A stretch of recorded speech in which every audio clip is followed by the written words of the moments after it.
You've emailed for an appointment 2 days in a row. Tell me what's going on. I've never seen a case like this before. 23 identities live in Kevin's body. Did something happen? I hate my insulin shots. No one else around here has to take them. What do I have to do with diabetes? All the doctors, besides Dr. Fletcher, say that we're the same person, just personalities. Huh? How do you explain I'm the only one that needs these, you motherfucker?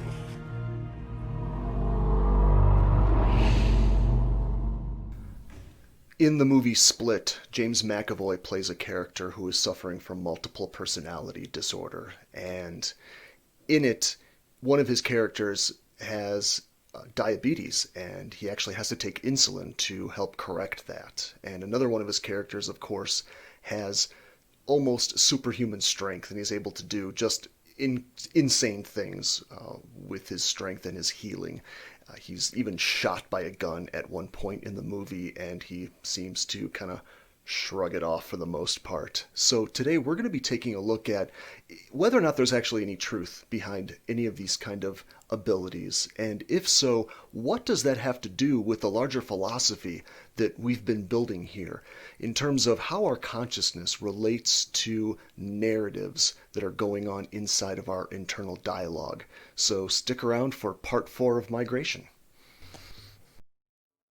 What you are watching is an experiment in progress.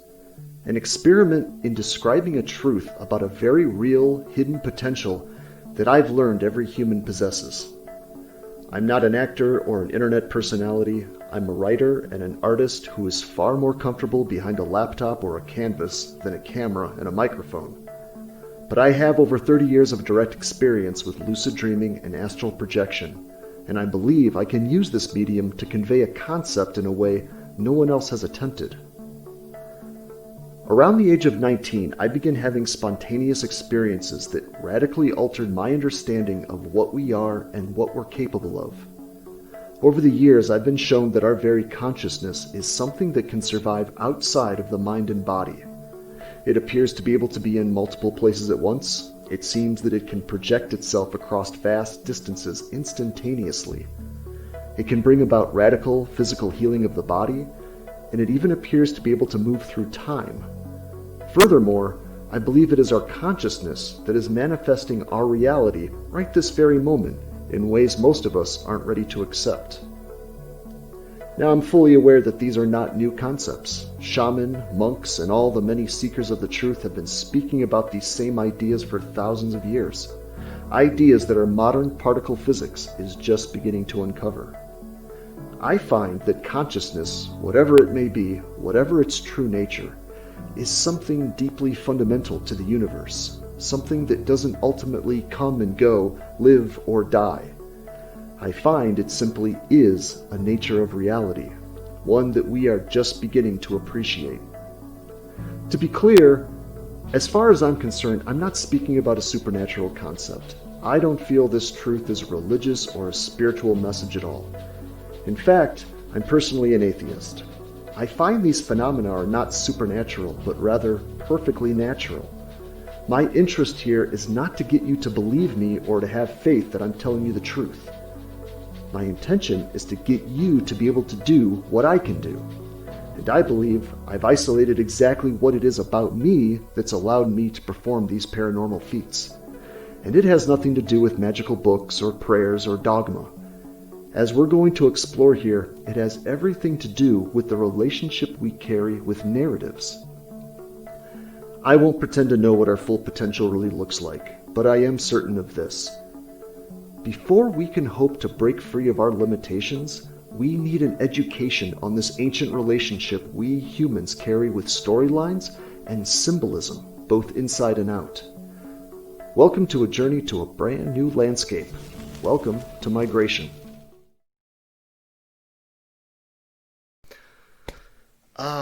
Relationships. In the beginning, everything is wonderful. You are in pure bliss. you know very little about this person. You don't know their story. You really don't know much about their background, their history. And everything seems wonderful at first. You are walking on air. There isn't any sort of weight to this relationship yet. And at this point, in the very beginning, you're in a euphoria that there's no cages locked down around who you are, what this relationship is about, and the possibilities at this point seem endless, and it's beautiful. But then something turns. All of those endless possibilities start to seem a little bit intimidating. There is so much you don't know about this person. Are they your lost soulmate, or are they some sort of psychotic maniac who's just waiting for you to fall asleep so they can smother you with your own pillow? Oh, well, what, kind of like this? What are you doing?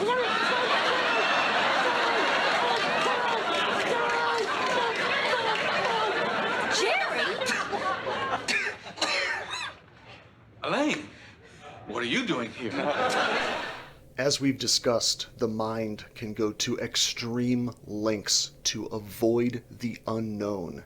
And in this situation, there's so much you don't know about this person. That person still resides in the chaotic abstract. And as we've discussed, chaos is a strange world where there's so much potential for energy. There's so many endless possibilities, but yet there's also a lot of fear. And so what does the mind do in this situation? The mind does what it does best. It creates a narrative about what's going on. It creates a storyline around what's going on with this person, who this person is. It starts filling in all those gaps that you're not aware of. It starts filling in all those little unknowns that are bothering us so much. And then we make the mistake of believing what we think. Now, how your mind goes about building that narrative of that other person, that can happen in a number of ways. It can start with taking the information that you do know, and again, at the beginning, you might not know a whole lot about this new relationship. You might not know a whole lot about their history. It'll take those little bits of pieces of data that you do have, and it's going to fill in the rest with perhaps your own past experiences of past relationships. And those past experiences might be positive or negative. It depends on you. Either way, no matter where you've gotten all of this other information to build this linear narrative about this other person is not going to be completely accurate. It's not going to be really based on who that person really is. Unfortunately, the mind often doesn't really care. It would prefer to deal with any kind of a storyline, any kind of linear narrative about somebody, instead of dealing with the unknown, the terrifying chaos, the abyss of not knowing who this person really is. We'd rather create a story, even if it's completely fabricated by our own imagination, even if we've gotten this information from movies we've seen, from books we've read, from stories from other people that we've known, friends and family. Even if the story that we're building about this person is terrible, even if it's a horrifying story, to the mind, it's still better than chaos. And what can be even more confusing still is that the mind most certainly does not want to consider the possibility that all of the stories that we dream up all day long are not accurate or they're not reliable. So any story that we make up about this person that we are in this new relationship with, we might go through excessive lengths to defend that narrative, to make sure that that narrative appears to be true, even in the face of proof otherwise. We may find out more information about this person that doesn't match what we've already told ourselves about this person. We might take that information and sort of sweep that under the rug. We might prefer to just ignore that information and only focus in on the few things that actually confirm the story that we've already developed. It is one way that we keep our world in order. Okay, so I would say that likely the majority of my watchers right now, you're able to, on some level, identify with what it is that I'm laying out for you here, with the way that our mind creates narratives about about the unknown, especially in romantic relationships. But here's the bottom line. This dynamic that I'm referring to, we are playing this game all the time in every facet of our life. Whether this comes down to our ethics, whether this comes down to the way we deal with our politics or our religion, it comes down to how we deal with our very lives. In fact, the dynamics that I am referring to here in terms of how our consciousness relates to storylines, how it develops storylines to keep our world in order, it is such an enormous topic of discussion that at one point the book that this video series is based on, Migration, at one point I realized that I could have written 20 volumes of this book and I still would never scratch the surface of containing all of the different ways that this relationship affects us. Hopefully you're beginning to see how our relationship with our internal dialogue is affecting us in so many different ways. And hopefully you're starting to see how this is affecting you, not just in the larger picture, but also down to the moment where you are being affected by a storyline that is being spun in your internal dialogue from moment to moment, truly. If you've ever noticed, even when you perhaps just go for a walk, you go for a walk outside, or maybe just you go for a drive, and you're not really necessarily going to work, this is not necessarily for any kind of business or anything like that. Even when you have a day off and you're just enjoying yourself, pay attention to how much, as you are moving through the world, that you, at one point, you have the environment that is literally around you, the environment that you are submersed in, but you also have the storylines that you are engaged in as well. You're planning, you're thinking about something that's happened in the past, you're imagining some future events on some level. It's true double vision where you are not really seeing completely what is in front of you. You are kind of seeing two things at the same time, an overlay of two different images. In fact, this can be so intense to the point where when people are driving in a car, they can't even really pay attention to the road. They are so wrapped up in their other narratives on some level. And this can truly be dangerous. We know this. We know this for a fact, how dangerous this is to not be focused. And yet, we humans, we like to imagine that our waking world is the real world, that's where everything is actually solid and linear, when in reality, our reality is fragmented from moment to moment often. We are never really immersed in the moment. We are usually dealing with several different overlays of narratives, and it blurs our vision. So again, my interest is trying to bring all of those different overlays, and I want to collapse them down into one vision of where we are in the moment at any given point. I want you to be able to do this at will. It's not that there's anything wrong with planning. It's not that there's anything wrong with thinking about what's happened in the past or being in your imagination, but you have to be honest with yourself about how much in control are you with your imagination? How much control do you level over your own narratives that are going on? So whether we're awake or asleep, the same dynamic is going to be true, that whatever narrative we are attached to, it is keeping us asleep on some level. And it is why we don't wake up in our dream states. It's why we don't lucid dream, because we're not able to be present to what is actually happening for us in the present. So now let's start taking a look at how this dynamic between our consciousness and storylines affects the rest of our lives, because it does. It affects every aspect of our world. So let's start with the placebo effect.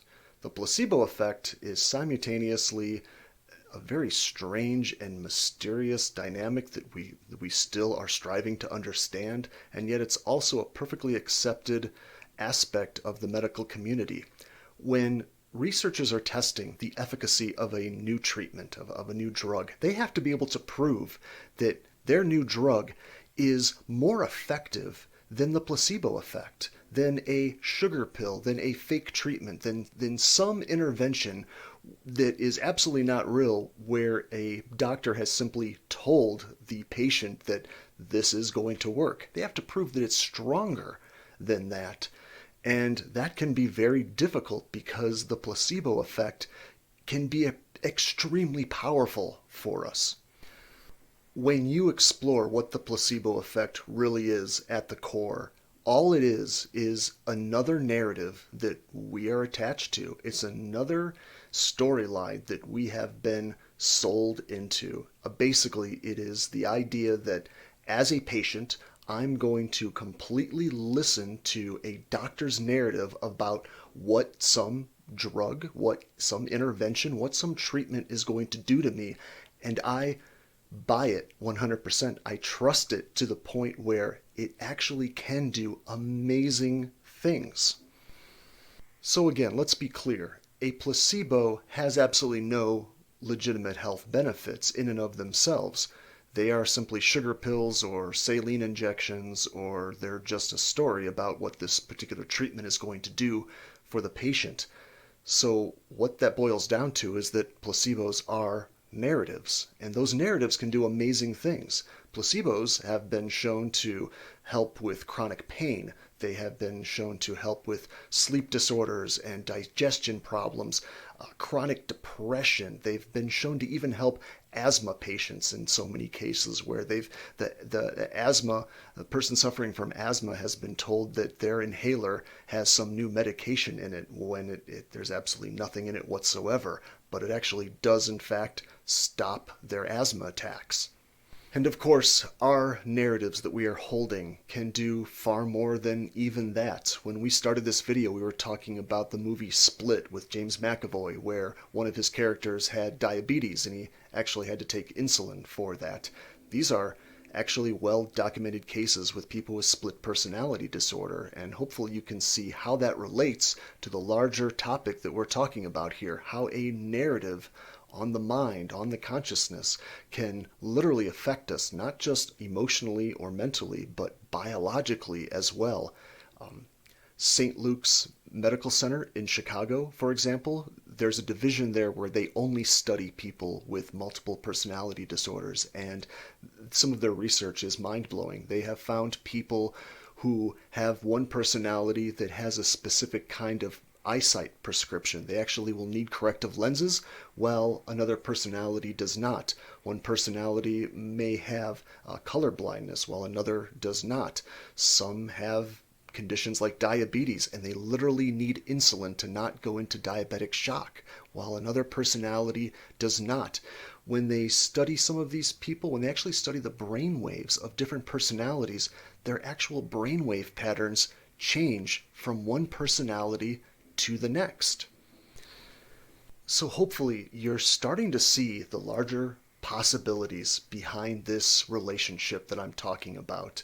And hopefully you're starting to bring your attention to just how much your operating narrative is affecting your life, not just in metaphorical ways, but very real, concrete ways. So what I want to do now is I want to leave you with a story, a personal story, one of many that I have. When I was first getting into these practices, I came across I was studying so many different kinds of esoteric practices. I was working with Kundalini and chakras and prana, as they call it. And now, hopefully, what I can do through this video series and through my books, hopefully I can give you a new perspective of perhaps how to look at some of these practices under a new light. But at the time, when I first started working with the idea of radical healing of the physical body, I was working with a woman years ago who suffered from arthritis, and it was the kind of arthritis where her knee would swell up to the point where she could barely walk. I mean, she would sometimes need crutches to get around. And I was, still kind of playing around with these ideas, and I tried this pranic healing move where I kind of moved my consciousness and my hands around her knee, and I tried to eliminate the swelling out of her knee. And this was in an evening at one point, and I wasn't sure what was going to happen with that, but the next morning, she had called me and she said, "My God, I have never had swelling go down like this. I've never had this happen before." Now, why exactly did this happen? Was this connected to the placebo effect? Perhaps it was. I mean, perhaps I was able to kind of put her into the mind frame of a narrative where she was healed. That is very possible. And I'm not discounting the notion of prana, but we'll get into that in other videos about what that may actually mean. I don't want to dive into that. That's another topic that's really, really large. But what I also found was that what I found throughout the day is that my knee started to swell up. The same knee, it was her left knee, and it was the same thing with me. My left knee started swelling up more and more throughout the day. By the end of that day, I could not walk. And I couldn't quite figure out at first what the heck had happened. I was still looking for traditional explanations. I was thinking maybe I got some allergic reaction to something, which I've never had before. Perhaps this was a bug bite. Perhaps I was bitten by a spider or something, but I couldn't find any bite marks. That seemed really odd. I've never had anything like this happen. By the next day, my knee was so bad that I was limping in extreme pain, and I had to call a doctor. And my doctor took a look at me at first, and he asked me the same series of questions. Do you have, were you camping? Were you around insects? Possibly, is this a spider bite? And he found the same thing. I can't find any sort of bite marks or anything like that. That's really weird. And then he asked me. He said, have you ever had arthritis? And once he said that, my stupid brain, it finally clicked. My God, somehow I latched onto something about this woman that I was working with the previous night. I had somehow contracted her arthritis. So I have no idea what to do with that. So I talked to some other friends that I had been connected with, people who had been working with these ideas in the community, healers and yoga teachers and whatnot, who have been doing these sort of things for years. And they gave me a certain practice to do at night, where basically I was mentally flushing out my knee of all the swelling and the toxins and whatnot. And the idea was that I was trying to put myself into a new frame of mind where I was healed, essentially. Now again, at this point, I was still dealing with lucid dreaming nearly every night, and astral projection nearly every night. So that next night, when I went to sleep, I went into a lucid dream state where I found myself surrounded by shaman, and they were all working on my knee. It's like I was surrounded by like a half a dozen people who were kind of chanting and doing some sort of ritual over my left knee, and getting rid of all of the bad energy and whatnot. But the point is that within that dream state, I fully was submersed into a new frame of mind, a new narrative, so to speak, where I was healed. And I woke up out of the dream state, and immediately my knee was back completely to normal. There was some discoloration, I should say. There was still a little bit of like redness and whatnot, but the swelling was completely gone. And my knee had swelled up like a grapefruit at, it was just a couple hours before where I actually went to sleep. So again, this is just a personal story of mine. You certainly don't have to believe it, but it's just another idea of, that I want to add on to how these narratives are our mental awareness of what is going on with us, our storylines of how reality works, how those can affect us. And they seem to be able to affect us in some cases spontaneously, immediately. And that's not the only story I have, where I was able to heal myself immediately through some of these altered states of awareness. But really, what we're really talking about is not just an altered state of awareness. Keep in mind, we're talking about changing our narrative in a radical sense, which is not something to take for granted. That's not always an easy thing to do, to change our narrative. It's not easy to just change our beliefs about what's really happening. So we're going to be getting into that in future episodes. Okay, so in our last video, we were talking about how I wanted you to start doing these narrative checks throughout the day, which some people call reality checks, where you were staring at your hand, trying to figure out what was the nature of the narrative that you were holding right now. How did you get to be where you are at this point? Go back and take a look at that if you've not watched that video. So hopefully at this point I've given you a little bit more to chew on, and for right now what I want you to start doing is simply being aware again of how your narratives are affecting your moment-to-moment awareness. Remember when we were talking earlier about how when you're simply maybe just taking a walk, how you almost have a system of double vision, where you are watching what the environment is around you. You are taking in all the stimuli that you're actually submersed in, but at the same time, you're not completely present. You also have an overlay of reality on top of that, perhaps even multiple overlays of other realities that you're dealing with. And again, this is where you may be thinking about what's going to happen in the future. You're making some plans. You're mulling over something that's happened in the past, whatever the case may be. So that's what I want you to do right now, is just become more aware of that sort of double vision that I'm referring to. Pay attention to how much that is affecting your moment-to-moment reality, because awareness here is the game. It's the full game behind what it is that I'm talking about, the getting you to some of these higher goals, not just lucid dreaming, not just waking up from the narratives that you are involved in, but moving beyond that, moving beyond not just going into lucid dreaming and waking up in your dream states, but waking up in your daily reality. And I want you to start investigating what that really means. But all of that starts with awareness. It starts with you being aware of how these realities are affecting you from moment to moment. So I want you to just start paying attention to that. Start noticing that even when you don't have to be planning, even when you don't really need to be thinking about all that stuff, that's whatever it is that's happened to you in the past, when that's not necessary, when you have downtime, when you have time off for yourself, simply start paying attention to how fragmented your reality can be. And you don't have to do anything with that. Just as I said before, I'm not asking you to try to correct that. It's all about awareness. Just simply be aware of that. And I promise you, as we move through these talks, that is enough. Your awareness that you have is enough. But you have to bring your attention to reality. You have to bring your attention to the processes that are already going on. We don't need to add a new technique. We don't need to add a new process.